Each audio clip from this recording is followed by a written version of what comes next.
Welcome back into another autograph video collection. This is under the category of stuff, because it's just extra stuff that doesn't fit in with baseballs or postcards or index cards or press steel or anything like that. But this 8x10 I had signed in person by these three great Yankees, Ricky, Dave, and Don. I picked up the photo at one of my first card shows I went to in the mid-'80s. And I had Mattingly sign it not too far from where I stay now. The shop is not there anymore. The sports card memorabilia store. I just signing at night and it was packed.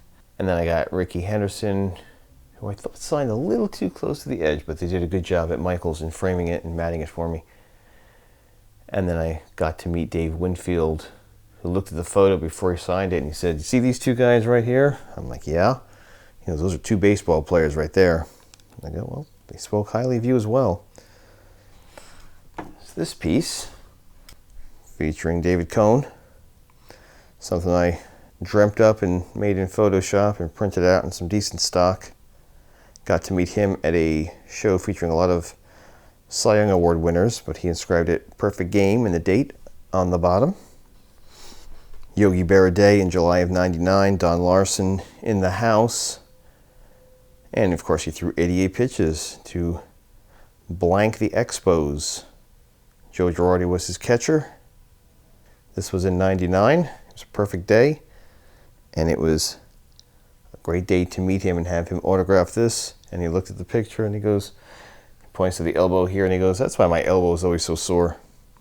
Back in the early '90s, before there was a Michaels to go to, or before I knew of that, I was big into making these plaques and getting engraved plates at the bottom. So the first time I met Don Mattingly at a show, I had this 8x10 signed and then got a plaque of it, and it says on the bottom, "Don Mattingly, 1985 American League MVP." Another moment in Yankee Stadium history, even though he was a member of the Mets for all those years, but Tom Seaver pitched for the White Sox towards the end, and he won his 300th career game at Yankee Stadium. And the New York team was not that good back in '84, I think it was. And they were, of course, rooting Tom Terrific on, and he delivers. And at the bottom it has his name and it says National Baseball Hall of Fame inductee, August 2nd, 1992. Nice big auto in blue Sharpie. He was never a Yankee, but he was a Pirate and got his start in 1990, winning his first of 7 MVP awards in the National League. And just prior to that, right in the middle of that season, actually in the June of 1990, I got to meet Barry Bonds at a show and had him sign this 8x10, and the inscription on the bottom reads, "Barry Bonds, Pittsburgh Pirates, 1990 and 92 NL MVP." And this is the early career autograph of Barry Bonds. They call it the Morse code, just dots and dashes. Signed it sideways up his pant leg. This man won 1 MVP in the National League, but he got a lot more hits than Barry Bonds. Pete Rose, Cincinnati Reds, September 11, 1985, all-time hit king is what the marker reads below the autograph. And every time Pete Rose gets an item like this from that game against San Diego, there's Steve Garvey, another NL MVP in the background. He played first base that night. Whenever Pete gets items from this game, he'll always inscribe it 4192. Everything else he inscribes 4256, his complete total of base hits. And in a future video, we'll talk about this game and why this game really isn't this game. Pete Rose had already broken Ty Cobb's career mark in hits, because Cobb did not have 4191 like we were led to believe and believed for so many years. And we'll talk about that in a future video. But it's a great image of Pete acknowledging the crowd. Well, it's not baseball, but it's Joe Cool, one of my favorite football players of all time. My favorite quarterback growing up watching in the '80s, 4 Super Bowls. And I got to meet Joe at a show. In fact, when I knew he was going to appear at the, whatever it was, Football Spectacular near me in Central Jersey, I was so quick to get the autograph ticket through advanced order that I wound up being ticket number 1. So I figured that would give me an in, and I just asked him kindly if he would inscribe 1990 MVP, and he politely refused. And then the next time he did a show, his inscription fee was like $75 or $100. So they were just starting this whole thing with the inscriptions. But I put it on the plaque, and the bottom reads Joe Montana, San Francisco 49ers, 1989 and 1990 NFL MVP. Nice action shot of Joe scrambling.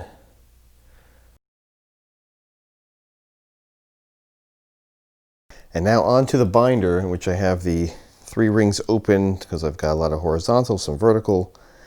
And instead of turning the book different ways, we just pop them out and show you real quick. So these are the 84 Donruss cards that I'm so famously collecting in an autograph set, and a couple of extra ones I got. Bill Madlock, 4-time batting champ, and Al Oliver, who also was a batting champ and a 7-time All-Star. Picked them up at a show in White Plains a few years ago. The Nolan Ryan, which is inscribed 7 no-hitters and has his hologram, was through the foundation. And another extra from, at the time, Astros coach Jimmy Williams.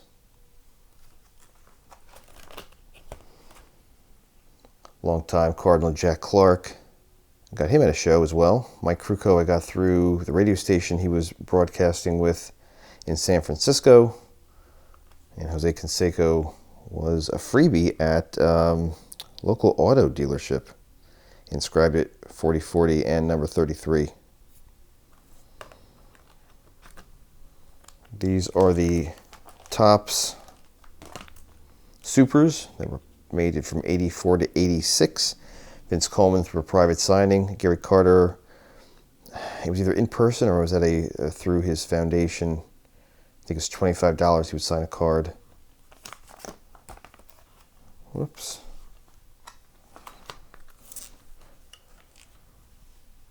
The Cy Young Award winner in 87 for the Phillies, Steve Bedrosian, got him at a show. And the Alan Trammell was through the Tigers organization just after he retired. He was coaching for the team. That's on the 85 Super. And this is an 89 Donruss Diamond King Super.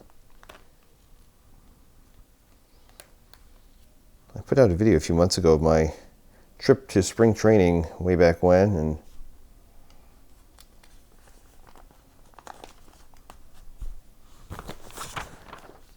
yeah, that's me at the top, not in the baseball uniform, but that's Tim Wallach, the longtime third baseman for the Expos at West Palm Beach facility. And here at Vero Beach is Hall of Famer Don Sutton interviewing Mickey Hatcher for the local Fox affiliate, and he signed inscribed Hall of Fame 98 at the bottom, and he commented when I met him that he loved the pink sweater he was wearing. I like it too. Also spring training, I picked up this roster and signed by a few players. Not many went on to much fame. Chris Jellick, Wally Whitehurst, Kevin Tapani, Blaine Beatty, and upside down, Phil Lombardi, who was backup catcher. And this roster I picked up in West Palm for the Expos and got it signed by a number of players. Let's see if you can see it here. At the top is Mr. Perfect Game, Dennis Martinez. Below him, Spike Owen, Bryn Smith, Damaso Garcia. You can see Hall of Famer Tim Raines. And we have Larry Bernhardt, the pitching coach. Neil Heaton signed upside down. Another Philly pitcher in Kevin Gross. You might be able to see Dave Martinez, manager of the defending champions. Andres Galarraga. There's Wallace Johnson. And off to the side, how do you say it? This way. Through the stats, Tom Foley was also a member of the Reds in the 80s. And then at Vero Beach, I picked up a bunch of these autographs. Tracy Woodson, Orel Hershiser's brother Gordy. I don't think he made it very far. Jeff Fisher, Dan Opperman, Jay Howell, Mike Marshall, not Dr. Mike Marshall, the other one, and prospect Bill Benet. And this one is of Phil Niekro, who people saw in the parking lot, try to sneak his way out the back door, and we all ran as fast as we could with whatever we had, and that's what I had. Gary Cartwright got down there in spring training, and Darryl Strawberry got at a show. It's 8x10. Not sure how I feel about this one. Julio Machado, who was a prospect for the Mets, played for a few years. He was convicted of murdering someone after a car accident. This was a free one after while he was still a prospect, and yeah, he did his time. I get to give you that, but it's just a weird little story behind the player. Another perfect game pitcher, Mike Witt. I got this after signing up for signingshotline.com. Free trial of something they were doing back in the day when it was more of a hopping website. Willie Banks, Twins prospect, based out of New Jersey. Brooklyn Dodgers, Goody Rosen. He played for the Brooklyn team from 44 to 46. Met him at a show in Las Vegas and got him to sign this 8x10. Tommy John. Met him and got this at a local bank appearance. This is a famous image of him, which I'll show you in a second. I'll show you right now, actually, because when I met him at a show on Long Island, I don't know if you can see, but he's signing the same image right here. So I actually took this picture with him a few years before meeting him here, and we talked about baseball and all kinds of fun things. And then for you wrestling fans, way back when they had a show that was just starting on the networks called SmackDown, a friend of mine, a friend and I went to the Meadowlands box office about 10 minutes before the show started. Said, "Do you have any tickets for tonight?" And they go, "We have third row for $40. And I don't know how that opened up because it was a sold out place. But Mick Foley, who was the commissioner, signed to Mike, "Have a nice day." He used to be known as Mankind, and that's Triple H. They were doing some kind of something or other, yelling at each other in the ring. And of course, Triple H now is heavily involved with training the future stars. I'm not really familiar with it anymore, but he's got something to do with the up-and-coming talent. Vince Coleman through the same private signing, a nice-looking picture from his rookie year. And this was a page taken out of an auction catalog featuring Don Larson's perfect game memorabilia, his glove hat, shoes that they weren't bronze, I guess they were silver, do you call it, and a team signed ball. I just sent this image to him, and he signed with the perfect game inscription.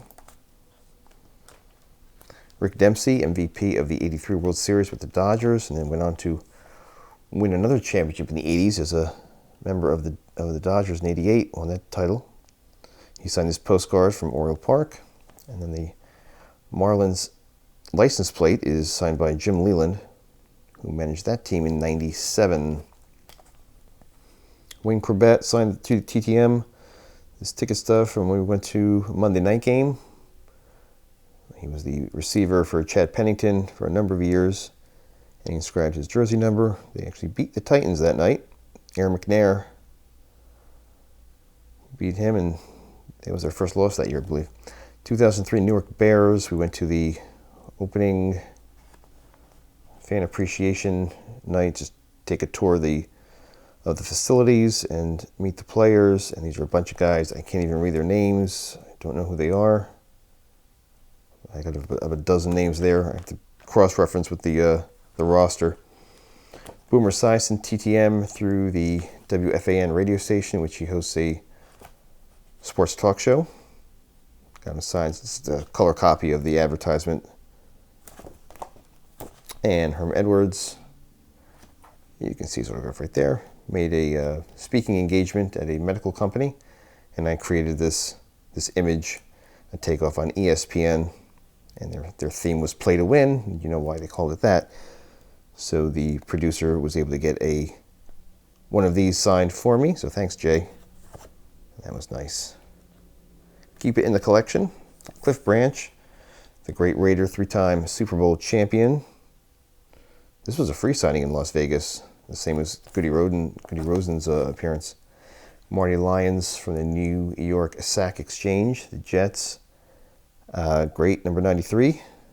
Signed Best Wishes. This was at a local Modell's Sporting Goods, one of those sporting goods stores. Did a local appearance. Mark O'Meara, the 98 Masters champion. That was TTM.